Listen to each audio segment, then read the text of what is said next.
The new Gods Unchained expansion is almost here. Tides of Fate comes out on October 25th, and today, on the 12th, they have released the full card spoiler on the website. You can see every card in the set, but hold on now. It's a lot. It's a lot of information. A lot of these cards are very wacky. You might get scared trying to look at these cards by yourself, so let me take you by the hand. I'm going to gently guide you through 10 or so of the wackiest card designs. Flux's first favorites for Tides of Fate. Let's go. And we're starting with the absolute bomb, Atlant Regulator. It's a neutral 5/5, 4 attack, 6 health, Atlantean tribe. But the text on the card is, as usual, the main thing. Roar. Remove or armor, burn, order, and sleep from all creatures.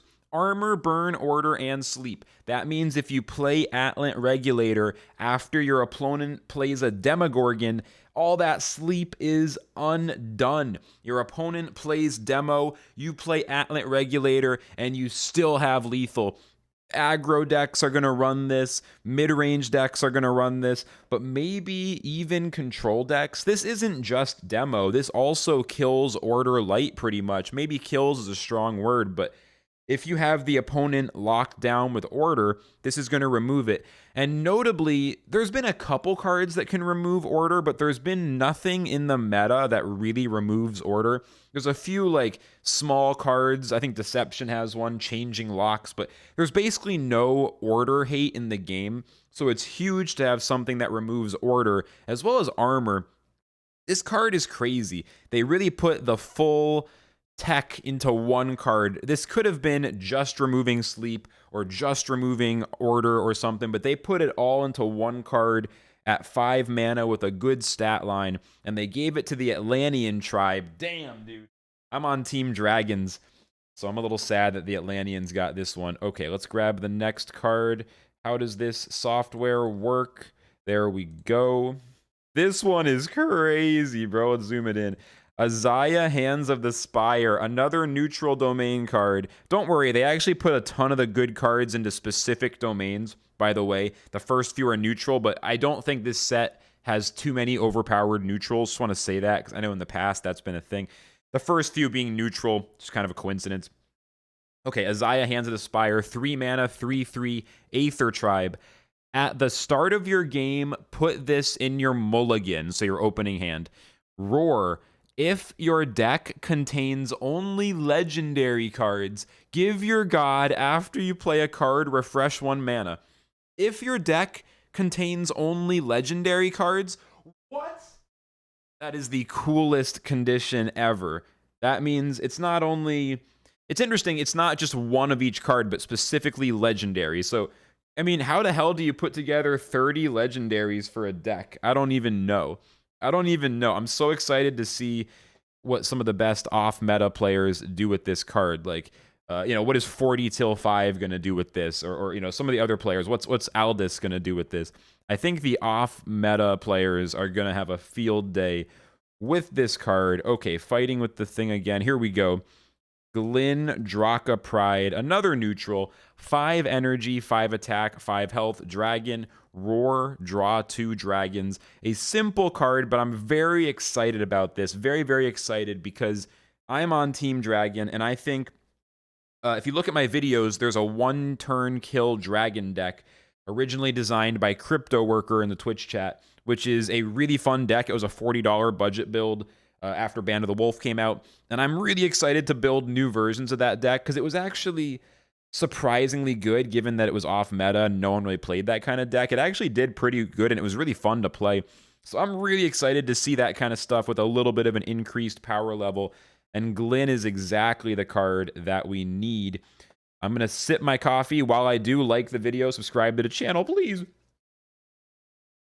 Okay, we're back. This one is crazy, but hang on. Let's actually come back to the Prophet in a minute. There's another card that I want to show before that. We'll come back to that Prophet of Progress. It's crazy. Just wait a minute for that one. Reckless Dive. So this is the new Control War board clear. 5 mana for War class only. Discard a dragon from your hand. Deal its strength as damage to all creatures.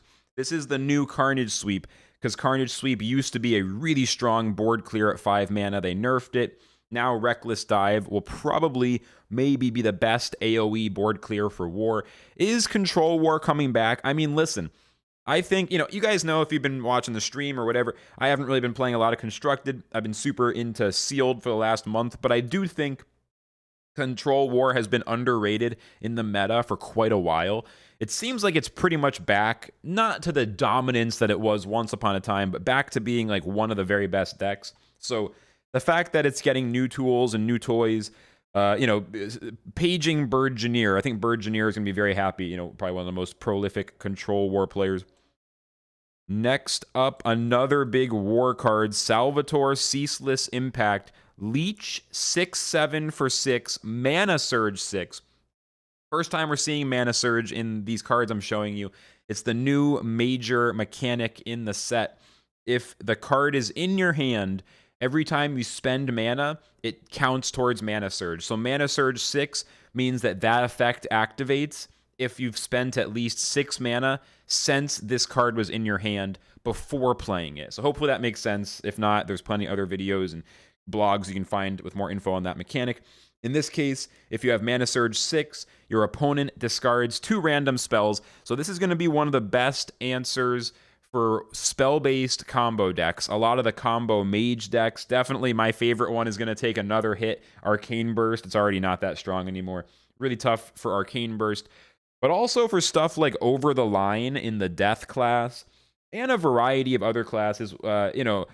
I don't know if like Control Nature or Control...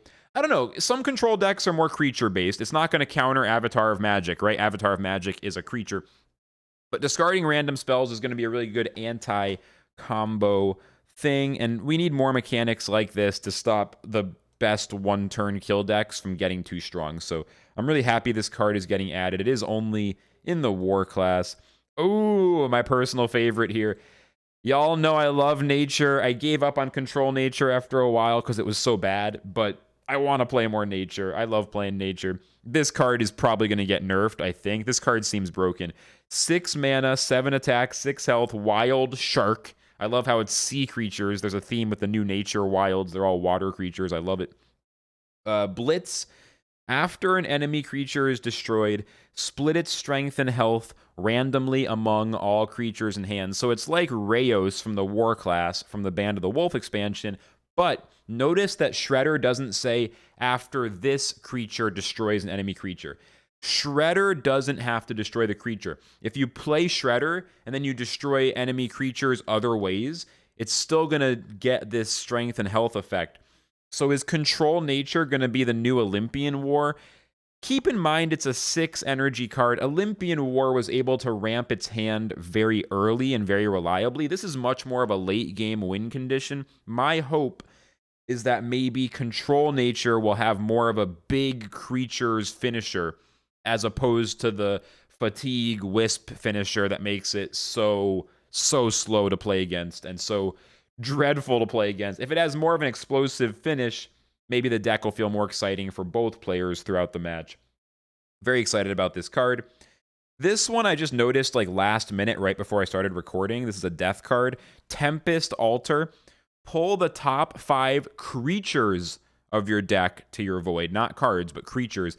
And then Mana Surge 9. Summon 5 dragons from your void. Whoa. So if you're running all dragons and you hold this card until Mana Surge activates, you're discarding 5 creatures from your deck and then summoning them pretty much. Like, this seems like one of the most insane cards in the set that I just like quickly noticed right before recording. But 1-turn kill Dragon Death. I mean, this isn't really a 1-turn kill unless you can ramp down Over the Line, but it's getting my gears turning. This card, I think, might be completely fucking broken. That looks so broken. Like, I don't, is this, I mean, sheesh. It's also nice because 6 energy is one of the least, it's like the most underbalanced energy slot. Like, there's not enough good 6 drops. They tried to do the Howler Golem thing, which was a bad idea because there's such a low supply of Howler Golem, but they reverted the Howler Golem. Go check my video. Like, I forget what it was called, but you can go find it. It's got Howler Golem in the thumbnail. I talked about that. But basically, the game needs more 6 energy drops. This is one of them. Might be too strong, though. We'll see. That looks insane. Tendrils of Dread. This one is just wacky. Deception 8-drop. Swap your opponent's deck and void. I don't know if that's going to be good. Like, I mean, it's pretty slow to swap away their deck. It seems really unreliable, but it's a really interesting effect. It just makes me laugh. Like, whoa, like, what is that? So that, curious to see if that ends up being useful. Kind of curious what the big brain players have to say about that. Seems pretty hard to be, like, consistently good, though. Okay, this one, and then we'll go back to that one I skipped. So, Wakian Boundless Kings. Heal boost +1. So this is the first time we've ever had a heal boost card. I believe this is the only heal boost in the set. So it's just one card that has this heal boost, kind of like a secret little extra keyword. After this is overhealed, presumably that means healed. There's like more heals left after it reaches full health. Split the amount overhealed as strength randomly among all friendly creatures. And there's a few other cards that use this heal boost. There's also a card I should have added to this list just for context, but basically one of the new cards is a card that says if your deck has no neutral cards, increase your max health to 99. Not increase your current health, but your max health. So Light can start the game with 30 health, but with a max health of 99, which is interesting with the heal boost. So you'll be able to heal way up, kind of like Control Nature going to 40, but this seems even more extreme.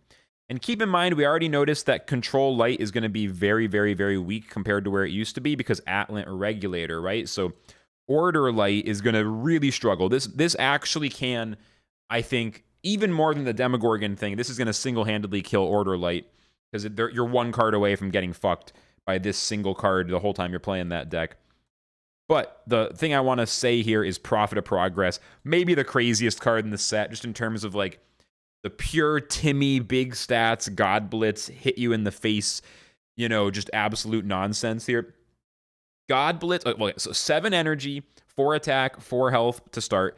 God Blitz, Twin Strike. So if nothing else, it's a 4/4 God Blitz Twin Strike for 7 for light class only. But the roar is crazy. So remember, Light has this new thing. It can get its max HP up to 99. So roar. If your god has 50 or more health, gain +10/+10. And then Mana Surge 8. If your god has 80 or more health, gain another +10/+10. So at maximum, this can be a 24/24 God Blitz Twin Strike. Now, I don't think, if I'm correct, it can't attack face twice, right? Twin Strike cannot hit the god twice. You can't hit the opponent's hero. So it's not able to one-turn kill from 30, if I'm understanding correctly, but you've got this 14 to 24 HP one-turn kill window with this card as your finisher.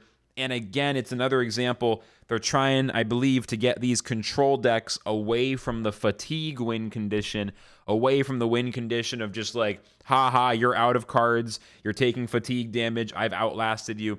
Because that's usually not very fun, especially not for the player who's losing to fatigue.